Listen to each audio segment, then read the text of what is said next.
તો સ્થાનિક સ્વરાજ્યનો જંગ કે જેમાં ફરી એકવાર ભાજપનો દબદબો જોવા મળ્યો છે ને જે ત્રણ મુખ્ય ચહેરા છે ગુજરાત ભાજપમાં અત્યારે, એક તો મુખ્યમંત્રી ભૂપેન્દ્રભાઈ પટેલ, નાયબ મુખ્યમંત્રી હર્ષભાઈ સંઘવી અને ભાજપના પ્રદેશ પ્રમુખ જગદીશ વિશ્વકર્મા, આ ત્રણ લોકોની ટીમ, એના કારણે ભાજપમાં ફરી એકવાર કેસરીઓ લહેરાયો છે। સીએમ, ડેપ્યુટી સીએમ, પ્રદેશ પ્રમુખની આ જોડીએ કમાલ કરી બતાવ્યો છે। આ લોકોના અથાગ પરિશ્રમથી ભગવો લહેરાયો છે ચારે બાજુએ। પછી કોર્પોરેશન હોય, નગરપાલિકા હોય, જિલ્લા પંચાયત હોય, તાલુકા પંચાયત, ચારે બાજુ કેસરીઓ અહીંયા લહેરાયો છે।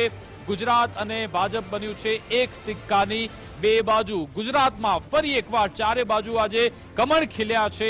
એની તમે સ્થિતિ જુઓ, કોંગ્રેસ અને આમ આદમી પાર્ટી કે જેની અહીંયા કોઈ એનું આકર્ષણ ન જોવા મળ્યું, ન આમ આદમી પાર્ટી પર કોઈ ભરોસો જોવા મળ્યો। ભાજપે ભવ્ય વિજય મેળવી વિપક્ષના સુપડા સાફ કરી નાખ્યા। તમે જુઓ કે ઘણી એવી મહાનગરપાલિકા કે જ્યાં શૂન્ય છે, ન આમ આદમી પાર્ટી ન કોંગ્રેસ। કહેવામાં આવ્યું છે કે આ ભરોસો જીતવામાં આવ્યો છે। ભાજપની આ જીત ગુજરાતના નાગરિકોની જીત છે તેવું પણ કહેવામાં આવી રહ્યું છે। અમે જનતાના વિશ્વાસને સાર્થક કરવા કટિબદ્ધ છીએ એવું નિવેદન પણ ભાજપ તરફથી આપવામાં આવ્યું। ગામથી લઈ શહેર સુધી ભાજપનો વિજય રથ સતત આગળ વધી રહ્યો છે। સ્થાનિક સ્વરાજને લઈ કહેવામાં આવતું હતું કે આખરે આ સત્તા કેવી રીતે મેળવવામાં આવશે, તો પેજ સમિતિનું પાનું એવું ફર્યું કે વિપક્ષના અહીંયા સુપડા સાફ થયા છે અને મનપામાં ભાજપે મજબૂત સરસાઈથી સત્તા મેળવી છે। ચૂંટણીમાં 730 થી વધુ બેઠક પહેલા જ ભાજપ બિનહરીફ જીતી ચૂક્યું હતું અને પછી જે પરિણામ આવ્યા એમાં તમે જુઓ કે નગરપાલિકા પંચાયતમાં પણ ભાજપનો દબદબો જોવા મળ્યો છે। 84 નગરપાલિકા, 34 જિલ્લા પંચાયતમાં મોટા ભાગની બેઠક પર કમળ ખીલી ગયું છે। યુવા કલાકાર, સોશિયલ મીડિયા સ્ટારની પણ આ જીત છે। એટલે કે આ વખતે જે ફોર્મ્યુલા રાખવામાં આવી, યુવાઓને પ્રાધાન્ય આપવામાં આવ્યું, તક આપવામાં આવ્યું, એનું પરિણામ છે। અને સાથે કેન્દ્રમાં પણ સરકાર, રાજ્યમાં પણ સરકાર અને જે 3 ટાયર છે, જે સ્થાનિક સ્વરાજ કહેવામાં આવે છે, ત્યાં પણ અત્યારે ભાજપની સરકાર। એટલે કે આમ તો 3 એન્જિન કહેવામાં આવશે। રાજ્યભરમાં આ રીતનું જનાધાર મળ્યો છે અને હવે મીઠાઈ વેચીને આ વિજયોત્સવની ઉજવણી પણ કરવામાં આવી રહી છે।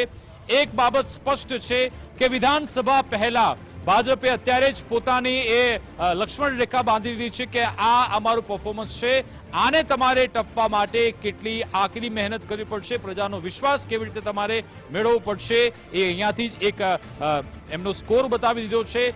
અગાઉ 2021માં જે પરિણામ આવ્યા હતા, શું એને પણ હવે જગદીશ વિશ્વકર્માની ટીમ ટપી જશે? આપણે થોડી જ કલાકોમાં સ્પષ્ટ થશે। પણ એક વાત નક્કી છે કે આ સીએમ, ડેપ્યુટી સીએમ અને ભાજપના પ્રદેશ અધ્યક્ષ જગદીશ વિશ્વકર્મા, એ આખી ટીમે આ કમાલ કરી બતાવી છે।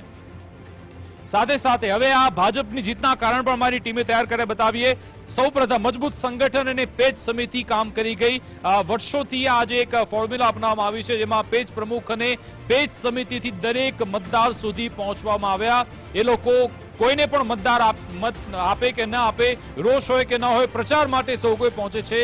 વિપક્ષો ચૂંટણી સમયે સક્રિય થાય છે, જોકે ભાજપનું સંગઠન આખું વર્ષ કાર્યરત હોય છે, એક એમની યુએસપી છે।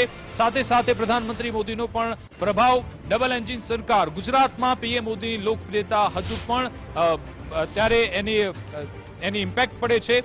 કેન્દ્ર અને રાજ્યમાં એક જ પક્ષની સરકારનો પણ મોટો ફાયદો થાય છે। એક તો આ સ્થિરતા હોય છે, એના કારણે પણ લોકો તેના પર વિશ્વાસ મૂકતા હોય છે। આ ડબલ એન્જિનનો અહીંયા સીધો ફાયદો। કેન્દ્ર રાજ્યમાં એક જ સરકારથી વિકાસ કાર્યોને પણ ઝડપથી વેગ મળતો હોય છે, એટલા માટે પણ લોકો તેના પર વિશ્વાસ મૂકતા હોય છે। આ ડબલ એન્જિનનો આ પ્રભાવ સાથે સાથે આ વખતે જે જૂના અને વિવાદાસ્પદ ચહેરાઓને જે સાઈડમાં મૂકવામાં આવ્યા, ફ્રેશ બ્લડ આમાં રાખવામાં આવી, યુવા ચહેરાઓને તક આપવામાં આવી, એ પરિણામમાં એમને ઇમ્પેક્ટ જોવા મળી। 70% જેટલા નવા ચહેરાઓને આ સ્થાનિક સ્વરાજ્યના જંગમાં ઉતારવામાં આવ્યા હતા, જેનો ફાયદો ભાજપને આ સ્થાનિક સ્વરાજ્યની ચૂંટણીમાં મળ્યો છે। એન્ટી ઇન્કમ્બન્સી ઘટાડીને યુવાઓને જોડવામાં આવ્યા, એ પણ સફળતા મળી છે। આ વખતે જે ઝેનઝી કહેવામાં આવે છે, એમણે જે મત આપ્યા છે, નવા સૌ પ્રથમવાર મતદાન કરનારા, એ પણ ભાજપ તરફી ગયા। કોંગ્રેસ અને આમ આદમી પાર્ટી વચ્ચે જે એમાં ફાઇટ થઈ, એ બંનેના મત વહેંચાવાથી ભાજપને સીધો ફાયદો થયો છે। બે આવા પક્ષ હોવા છતાં પણ અહીંયા ભાજપ સીધી રીતે આગળ વધ્યું। ત્રિપાંખિયા જંગમાં ભાજપ ઓછી સરસાઈથી પણ બેઠક જીત્યું છે। ઘણી એવી બેઠકો જ્યાં થોડી ઘણી ફાઇટ હતી, જોકે ત્યાં ભાજપે સફળતા મેળવી। શહેરી વિસ્તારની વાત કરીએ તો ત્યાં જે વિકાસ કાર્યો કર્યા છે, ઇન્ફ્રાસ્ટ્રક્ચર અત્યારના સમયગાળા સુધીમાં ઊભું થયું કે પછી ફ્લાયઓવર હોય, પ્રોજેક્ટ્સ હોય, એનો ફાયદો સીધો મળ્યો છે, જનતાએ વિશ્વાસ કર્યો.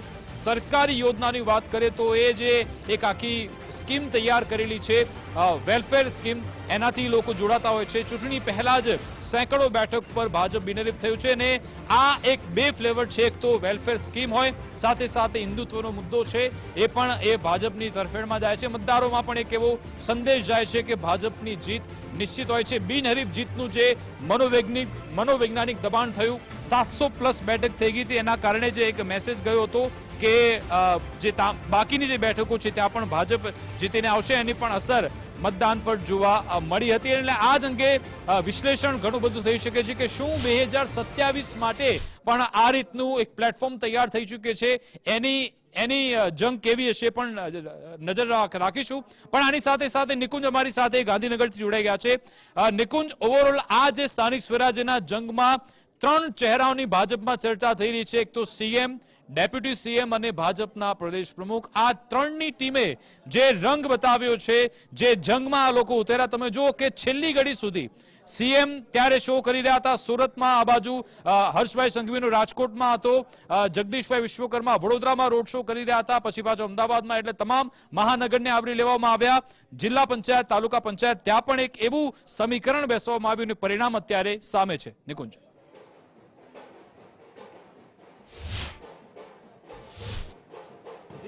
ટ્રિપલ એન્જિનની આ જોડી છે, જેને ગુજરાતની અંદર આ સ્થાનિક સ્વરાજની સંસ્થાઓની અંદર આ કમાલ કરી બતાવ્યો છે.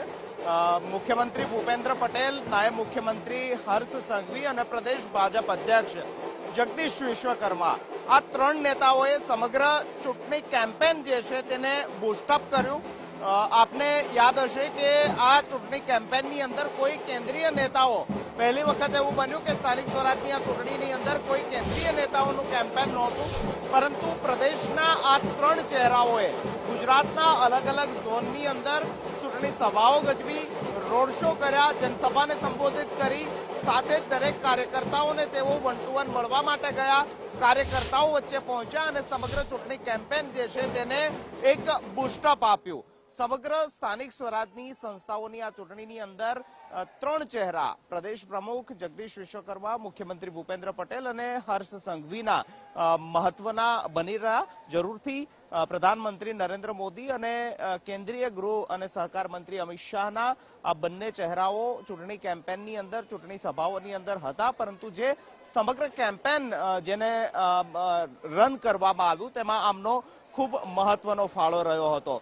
અને જો વિશ્લેષણ કરીએ તો આ 3ય નેતાઓના સ્વભાવગત બાબતો અને સ્વભાવ પણ અલગ અલગ પ્રકારના છે. એક સૌથી એગ્રેસિવ છે, જેને એગ્રેસિવલી ચૂંટણી કેમ્પેનની અંદર ભાષણો કર્યા. હર્ષ સંઘવીની વાત થઈ રહી છે. વિપક્ષોને ખુલ્લી ચેલેન્જ આપવાની વાત હોય કે તેમને ધમકાવવાની વાત હોય, આ તમામ બાબત એગ્રેસિવ રીતે ચૂંટણી કેમ્પેન જે છે તેની અંદર હર્ષ સંઘવીનો ચહેરો જોવા મળ્યો હતો. તો બીજી તરફ તેથી સાવ ઉલટું મુખ્યમંત્રી ભૂપેન્દ્ર પટેલ, જેને મૃદુ અને મક્કમ કહેવામાં આવે છે, કોઈ પ્રકારનું એગ્રેસિવ નહીં, પરંતુ જે વાત જે રાખવાની હતી તે ઠોસ મુદ્દાઓ સાથે તેમને રાખી, પરંતુ કોઈ કઠોર વચન તેમને વિપક્ષ સામે પણ ન ઉદ્ગાર્યું. તો એક તરફ હાર્ડકોર ચૂંટણી સભા હર્ષ સંઘવીની જોવા મળતી હતી, બીજી તરફ એકદમ મુદ્દા આધારિત જે ભાજપે મુદ્દાના વિકાસના જે મુદ્દાઓ રજૂ કર્યા હતા તેને આધાર મૂકીને મુખ્યમંત્રી ભૂપેન્દ્ર પટેલે પોતાની વાત રજૂ કરી. આ બંને વચ્ચે જગદીશ વિશ્વકર્મા, પ્રદેશ ભાજપ અધ્યક્ષનો રોલ પણ મહત્વનો હતો. તેમને મધ્યમ માર્ગીય માર્ગ અપનાવ્યો. તેઓ વધુ એગ્રેસિવ પણ ન થયા અને વધુ મુખ્યમંત્રીની જેમ તેમને મૃદુતા પણ ન અપનાવી, પરંતુ મધ્યમ માર્ગીય તેમને માર્ગ અપનાવ્યો. જ્યાં જરૂર હતી ત્યાં એગ્રેસિવ ચૂંટણી કેમ્પેનની અંદર પણ ઝંપલાવ્યો અને જ્યાં જરૂર નહોતી ત્યાં તેમને મુદ્દા આધારિત રાજનીતિ કરવાનો પણ પ્રયાસ કર્યો. તો આ 3 જોડી ત્રિપુટી કહી શકાય કે જેને ગુજરાત ભાજપ અને આ સ્થાનિક સ્વરાજની સંસ્થાઓની અંદર જ્વલંત વિજય જે છે તે અપાવ્યો છે અને હવે થોડા સમયમાં ત્રણેય ત્રિપુટી પ્રદેશ કાર્યાલય કમલમ ખાતે પણ પહોંચવાની તૈયારીમાં છે. તેઓ અહીં પહોંચશે, જીતનો જશ્ન મનાવશે, એક પ્રેસ કોન્ફરન્સ કરશે, તે પ્રકારની પણ બાબત સામે આવી રહી છે. પરંતુ જે પ્રકારના વિપક્ષના સુપડા સાફ થયા છે, જરૂરથી અમુક પોકેટ એરિયાની અંદર કોંગ્રેસ હોય કે આમ આદમી પાર્ટી હોય તે આવી છે, પરંતુ જે અપેક્ષાઓ વિપક્ષને હતી તેનાથી એકદમ વિપરીત પરિણામ આવ્યું છે અને તે પરિણામ બદલ હજારો ભાજપના કાર્યકર્તાઓને જશ જાય છે. ચૂંટણી કેમ્પેન જેમને સમગ્ર રન કર્યું એવા પ્રદેશ પ્રમુખ જગદીશ વિશ્વકર્મા, મુખ્યમંત્રી ભૂપેન્દ્ર પટેલ અને નાયબ મુખ્યમંત્રી હર્ષ સંઘવીને જાય છે. ચૂંટણી કેમ્પેન પણ આપ જોઈ લો, આ ત્રણેય નેતાઓને ચૂંટણી મેદાનની અંદર ઉતારવામાં આવ્યા હતા, પરંતુ નોટ અ સિંગલ ડે કે એવું બન્યું કે કોઈ એક ઝોનની અંદર આ ત્રણેય નેતાઓ પૈકીના કોઈ બે નેતા ભેગા થયા હોય. એક દક્ષિણ ગુજરાતની અંદર સભા ગજવતો હોય તો બીજો ઉત્તર ગુજરાતની અંદર સભાને સંબોધિત કરતા હોય તો ત્રીજો સૌરાષ્ટ્રની અંદર રોડ શો કરતા હોય. તો આ સમગ્ર કેમ્પેન પ્લાન કરવામાં આવ્યું હતું અને આ સમગ્ર કેમ્પેનની અંદર ત્રણ મુખ્ય ચહેરાઓ હતા, મુખ્યમંત્રી, નાયબ મુખ્યમંત્રી અને પ્રદેશ ભાજપ પ્રમુખ. અને તેમની આ મહેનત, તેમની સ્ટ્રેટેજીના કારણે આપે પણ જોયું હશે કે સરકારે પોતાના મુદ્દાઓ રજૂ કર્યા. સરકારે જે પ્રકારના પોઝિટિવ નિર્ણયો લેવાના હતા તે ચૂંટણી પહેલા ઘણા નિર્ણયો લીધા. સંગઠનાત્મક બાબતની અંદર પણ જે સંગઠન મજબૂત કરવાની વાત હતી તેમાં પણ સંગઠને મહત્વનો રોલ ભજવ્યો અને સરકાર અને સંગઠન વચ્ચેનો જે તાલમેલ છે તેનું આ પરિણામ છે કે સ્થાનિક સ્વરાજની સંસ્થાઓની અંદર ભવ્ય જીત જે છે તે ભાજપે હાંસલ કરી છે. બિલકુલ આભાર નિકુંજ, તમામ જાણકારી આપવા બદલ. તો આવી સ્થિતિ છે અત્યારે આ ભારતીય જનતા પાર્ટી, તમે જો ત્યાં કાર્યાલય પર અત્યારે એક જશ્નનો ઉજવણીનો માહોલ પણ છે. મહિલા કાર્યકર્તાઓ કે જે અત્યારે ઢોલના તાલે અત્યારે જીતની ઉજવણી કરી રહ્યા છે.